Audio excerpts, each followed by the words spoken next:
हर भग महादेव। जय माता सती। बहुत समय पहले ब्रह्मा जी के मानस पुत्र प्रजापति दक्ष थे। दक्ष बहुत विद्वान और शक्तिशाली थे, लेकिन उन्हें अपने पद और शक्ति का अत्यधिक अहंकार था। उनकी अनेक पुत्रियां थीं, जिनमें सबसे प्रिय पुत्री थी माता सती।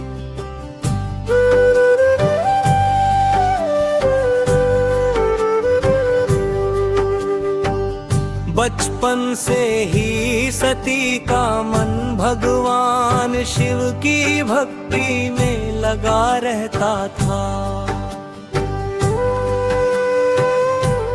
जब अन्य राजकुमारियां खेलती थीं, तब सती भगवान शिव का ध्यान करती थी। उन्होंने मन ही मन निश्चय कर लिया था कि वे भगवान शिव को ही पति बनाएंगी। समय बीतता गया, जब सती युवावस्था में पहुंची, तो उन्होंने भगवान शिव को पति रूप में पाने के लिए कठोर तपस्या शुरू कर दी। वे दिन रात ओम नमः शिवाय का जाप करती थी।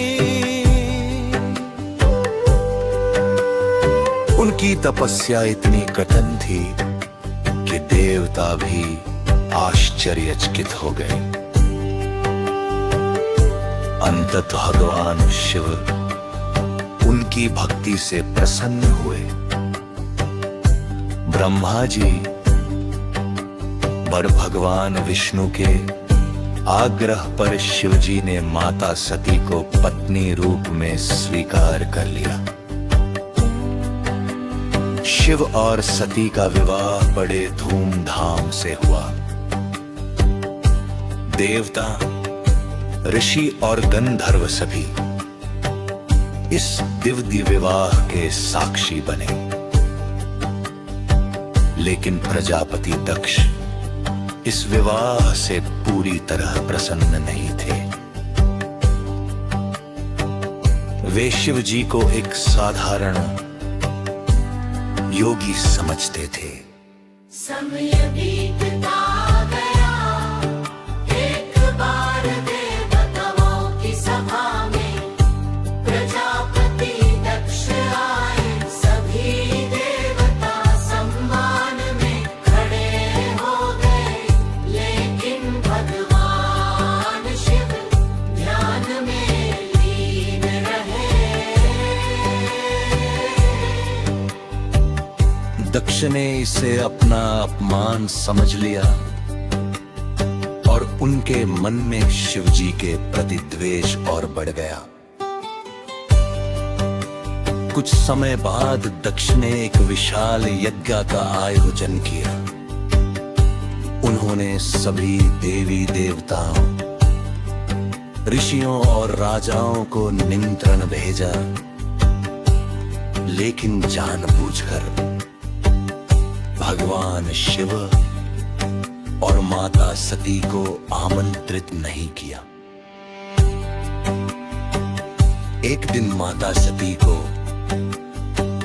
यज्ञ के बारे में पता चला। उन्होंने भगवान शिव से कहा, स्वामी, मेरे पिता के यहाँ इतना बड़ा यज्ञ हो रहा है, मैं वहां जाना चाहती हूँ। भगवान शिव ने शांत स्वर में कहा, देवी, जहां बुलावा न हो और जहां सम्मान ना मिले, वहां जाना उचित नहीं है।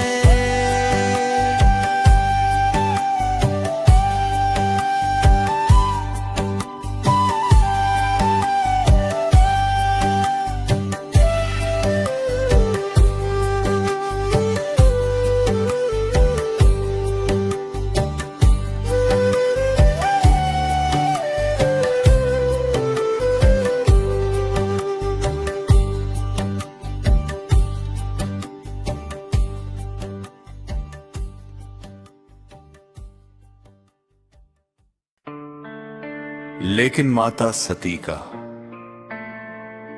हृदय अपनी माता और बहनों से मिलने के लिए व्याकुल था।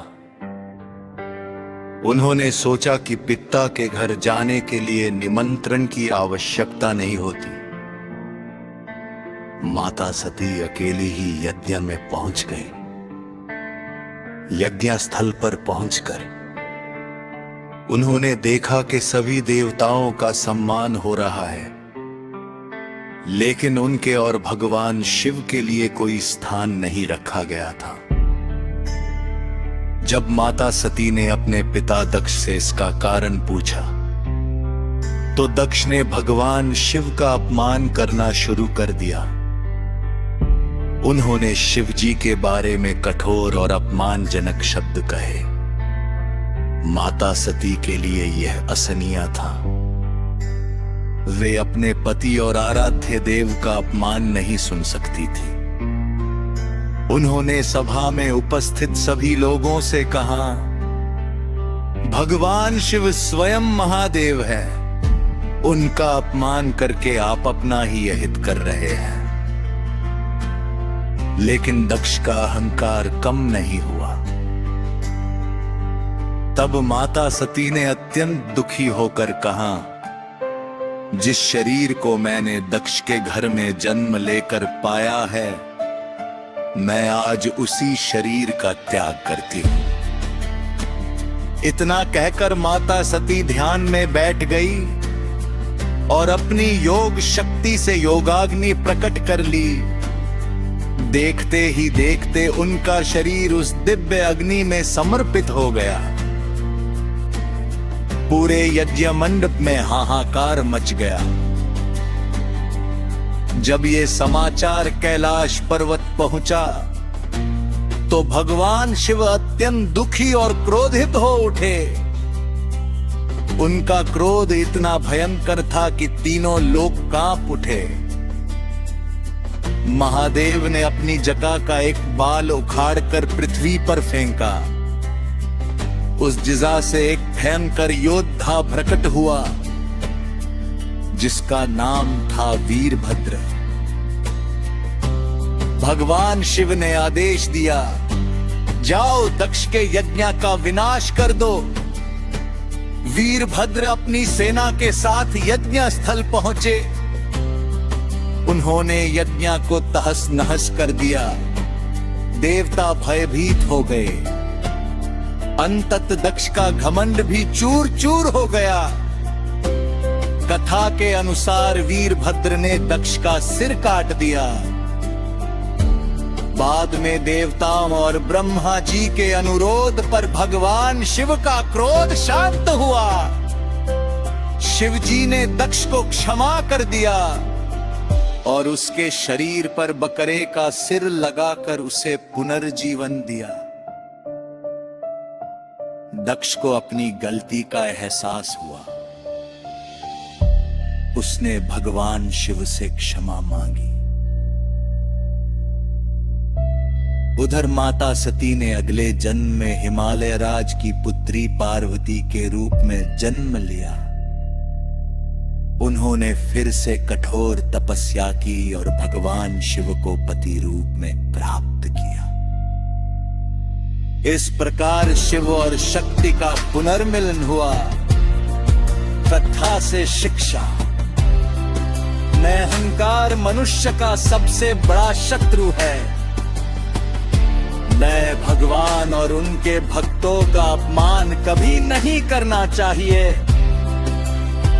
मैं सच्चा प्रेम और भक्ति जन्म जन्मांतर तक साथ रहते हैं।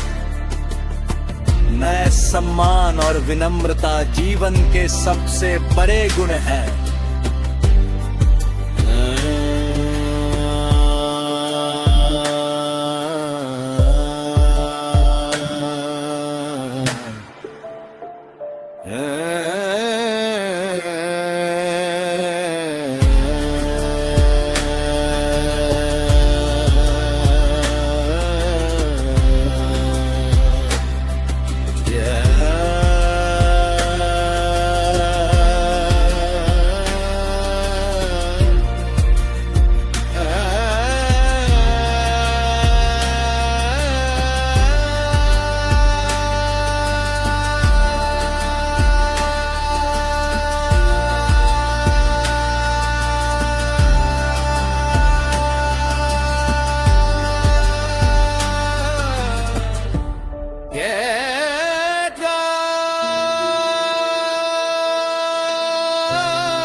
सत